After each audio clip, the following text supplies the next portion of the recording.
এই জন্যই তো তোমাকে নিয়ে আমি অহংকার করেছিলাম, গর্ব করেছিলাম। এখন দেখছি তুমি নিচু মনের মানুষ।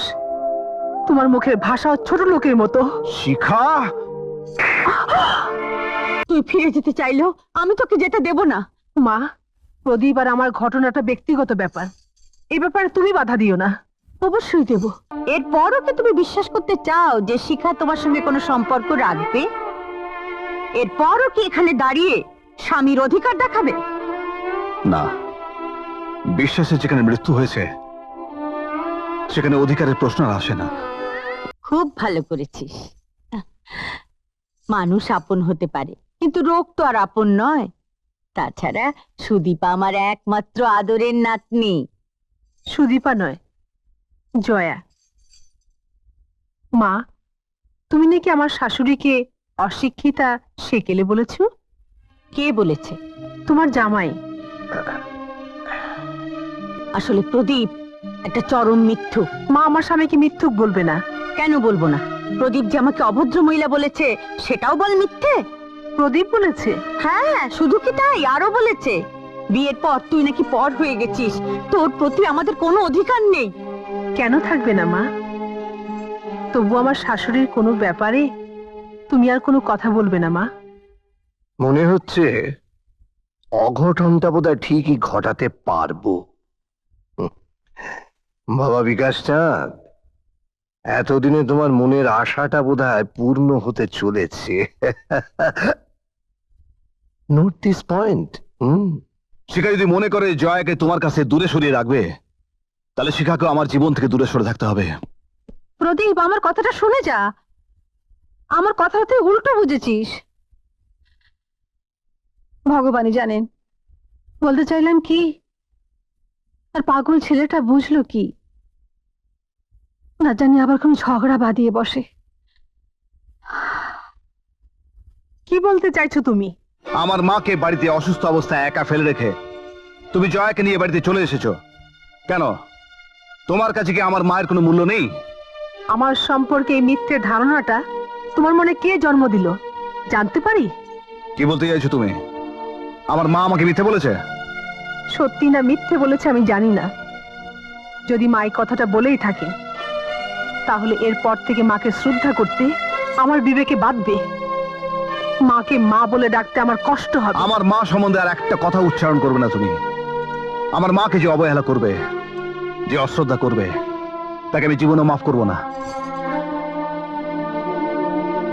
তুমি গায়ে পড়ে ঝগড়া করতে এসেছো? সত্যি কথাটা এখন তোমার কাছে ঝগড়া বলেই মনে হবে। আসলে আমি নিজেই ভুল করেছিলাম। আমার নিজের সীমানার বাইরে বেরিয়ে এসে আমি তোমাকে বিয়ে করেছিলাম।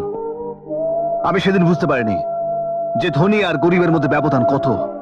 আমার বোঝা উচিত ছিল যে মাটিতে দাঁড়িয়ে আকাশকে ছোঁয়া যায় না। বাহ, সুন্দর। এই জন্যই তো তোমাকে নিয়ে আমি অহংকার করেছিলাম, গর্ব করেছিলাম। এখন দেখছি তুমি নিচু মনের মানুষ। তোমার মুখের ভাষা ছোট লোকের মতো। শিখা,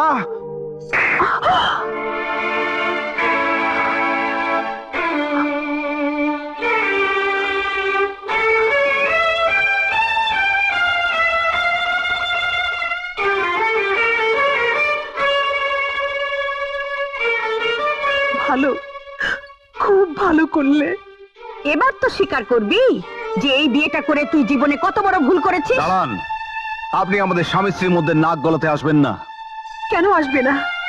তোমার মা যদি তোমাকে মিথ্যে বলে আমাদের মাঝে দ্বন্দ্ব সৃষ্টি করতে পারে, তুমি আমার মায়ের বাড়িতে দাঁড়িয়ে আমাকে চড় মারতে পারো, তাহলে আমার মা কেন নাক গলাবে না?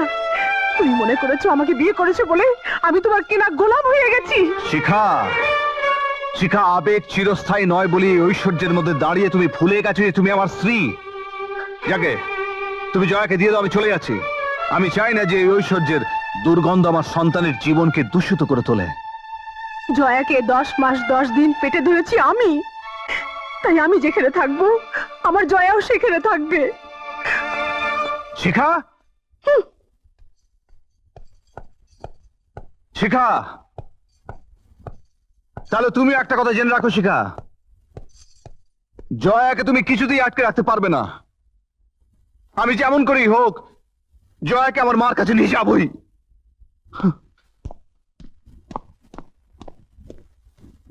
Note this point.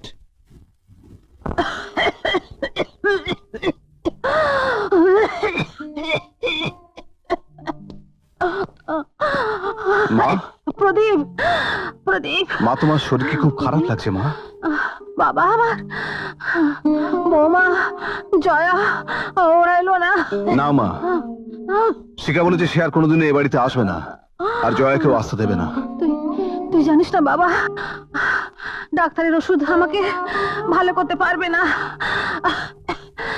তুই বৌমা আর জয়াকে নিয়ে দেখবি আমি ঠিক ভালো হয়ে যাব। মা, যা যা খোকা, তুই যা যা বাবা। বেশ মা, তুমি যখন বলছো আমি তোমার জন্য আরেকটি বার যাবো মা, আর একবারই যাবো।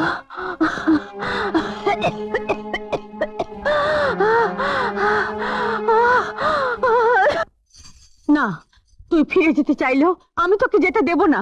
মা, প্রদীপ আর আমার ঘটনাটা ব্যক্তিগত ব্যাপার, এই ব্যাপারে তুমি বাধা দিও না। অবশ্যই দেব, কারণ তোর ভালো মন্দ তো আমাকেই দেখতে হবে, আমি যে তোর মা। তুমি মা, প্রদীপ ওর স্বামী। তুমি চুপ করো। বাবা কেন চুপ করবে মা? বাবা তো কোনো অন্যায় কথা বলেনি। আমি প্রদীপের কাছে যাব। না, আমি তোকে কিছুতেই যেতে দেব না, কিছুতেই না। মা, আমি প্রদীপের কাছে যাব না, আমি তোকে যেতে দেব না। আয় চলে আয়, মা আমাকে যেতে দাও সঙ্গে। মা বলছি, আয় মা আমাকে যেতে দাও বলছি। না, আমি তোকে কিছুতেই যেতে দেব না। চল মা, চল বলছি। বাবা আমার সঙ্গে। বাবা, বাবা কি করবে? চল আমার সঙ্গে কাছে যেতে দাও। চল মা, প্রদীপের কাছে আমি কিছুতেই যেতে দেব না। চল মা, চল বলছি, চল, কোথায় যেতে দেব না।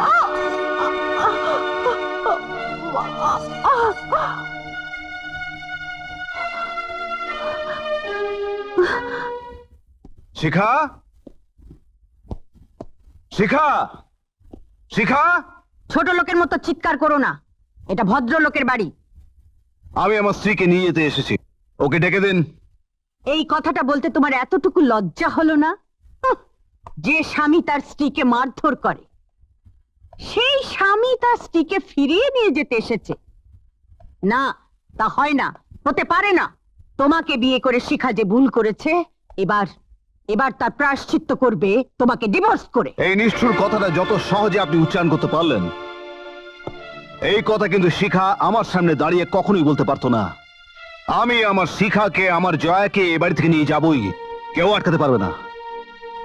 বেশ তো, শিখা যদি তোমার সঙ্গে যেতে চায় তাহলে ওকে নিয়ে যাও। শিখা, চলে এসো। তুই ফিরে যাবে তোমার নিজের ঘরে। আমি তোমার স্বামী, আমি তোমায় ডাকছি। শিখা, তুমি সাড়া দেবে না? আমি তোমায় ঠিক 3 বার ডাকবো, তার মধ্যে যদি তুমি আমার ডাকে সাড়া না দাও, তাহলে আমি বুঝবো যে তুমি সত্যি সত্যি আমার সঙ্গে সব সম্পর্ক ত্যাগ করতে চাও। শিখা, তুমি বেরিয়ে এসো। শিখা, তোমার স্বামী তোমাকে ডাকছে, তুমি বেরিয়ে এসো। শিখা, শিখা। কি আরো ডাকবে নাকি? এরপরও কি তুমি বিশ্বাস করতে চাও যে শিখা তোমার সঙ্গে কোনো সম্পর্ক রাখবে? এরপরও কি এখানে দাঁড়িয়ে স্বামীর অধিকার দেখাবে? না, বিশ্বাসের যেখানে মৃত্যু হয়েছে সেখানে অধিকারের প্রশ্ন আর আসে না। শিখা আপনাদের মেয়ে, আপনাদের কাছেই থাকবে, কিন্তু জয় আমার মেয়ে, আমার রক্ত। আমি ওকে নিয়ে যাব। না, জয়াকে আমি নিয়ে যেতে দেব না, আমি বাধা দেব। আমার সন্তানকে নিয়ে যাওয়ার জন্য যত বাধাই আসুক না কেন, সে বাধার প্রাচীর আমি ভেঙে ফেলবো। দিদি, দিদি, জামাই বাবাজিকে বরঞ্চ ওর সন্তান নিয়ে যেতে দাও। যাও বাবাজি, যাও, নিয়ে যাও, নিয়ে Thank যাও। you.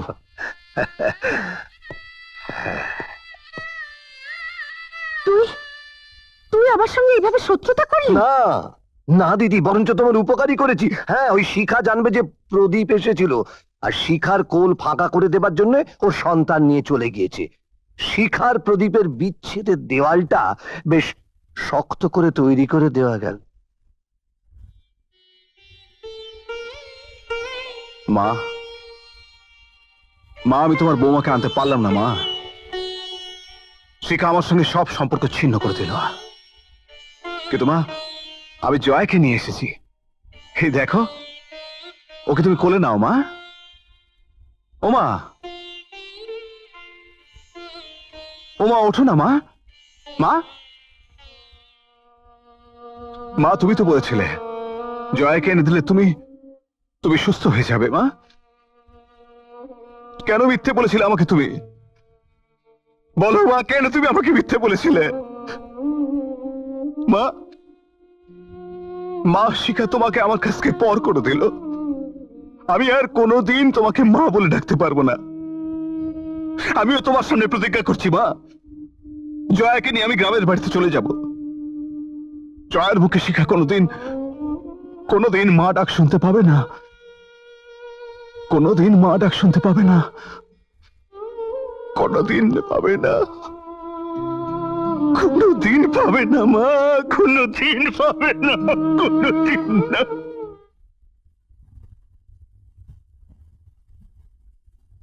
Note this point. যা চেয়েছিলাম তাই হয়েছে। শিখার সাথে এবার শেষ মিথ্যে কথাটা বলে ফেলি। মা তুমি মিথ্যে বলছো না তো? তোর কাছে মিথ্যে বলে আমার কি লাভ? শোন শিখা, যে সন্তানকে চুরি করে নিয়ে যেতে পারে সেই চোরের সঙ্গে তোর কোনো সম্পর্ক আমি রাখতে দেব না। আমি আবার তোর বিয়ে দেব। তোর বেঁচে থাকার জন্য একটা অবলম্বন দরকার। তুমি বোধহয় ভুলে গেছো মা, হিন্দু মেয়েদের একবারই বিয়ে হয়। ওটা সেকেলে কথা, বর্তমানে অচল। কিন্তু আমি তো প্রদীপকে ভুলতে পারবো না। প্রদীপ আমার স্বামী। প্রদীপ আমার পরিচয় মুছে ফেলতে পারে, কিন্তু স্ত্রী হয়ে আমি আমার স্বামীর পরিচয় আমার জীবন থেকে মুছে ফেলতে পারবো না। আর অবলম্বনের কথা বলছো? আমি আবার প্রদীপের সন্তানের মা হতে যাচ্ছি। কোথায় যাচ্ছিস? প্রদীপের সাথে শেষ বোঝাপড়া করতে।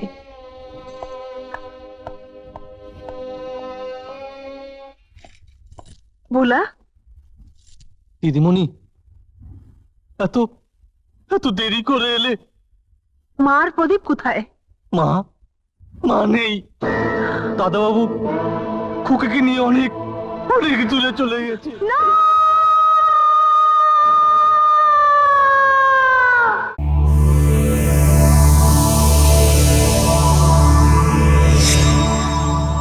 এরকম আরো অনেক সিনেমা দেখতে হলে ডাউনলোড করুন ক্লিক অ্যাপ।